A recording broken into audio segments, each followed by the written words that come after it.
Des résidus de pesticides découverts dans de nombreux fruits et légumes. D'après une enquête de l'ONG Génération Future sur la période 2012-2017, un grand pourcentage de végétaux non bio contiennent des résidus de pesticides. Le taux s'élève à 71% pour les fruits et 43% pour les légumes. Les fruits et légumes non biologiques contiennent des résidus de pesticides.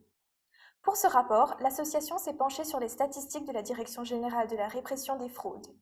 Elle explique que sur les 6 années, ce sont en moyenne 71,9% des échantillons de fruits qui contenaient des résidus de pesticides, avec 2,9% de dépassement de la limite maximale en résidus, LMR, les seuils européens ne devant pas être dépassés.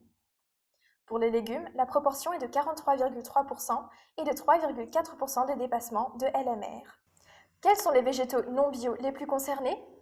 Du côté des fruits, Génération Future révèle que ce sont les cerises qui contiennent le plus de résidus de pesticides, soit 89% des échantillons. Viennent ensuite les clémentines et mandarines, les raisins, les pamplemousses et pomelos, les pêches et nectarines, les fraises ou encore les oranges en ordre décroissant.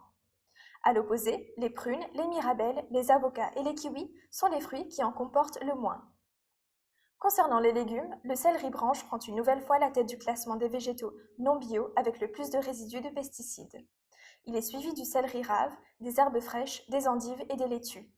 Les légumes qui contiennent le moins de restes d'insecticides sont les betteraves, les madères ignames, les asperges et le maïs doux. Les consommateurs veulent consommer des produits pas contaminés. Comme le souligne François Veillerette, président de Génération Future, il faut encourager la consommation de fruits et légumes. Il précise que les consommateurs veulent profiter des bienfaits de ces aliments sans avoir à ingérer des résidus de pesticides.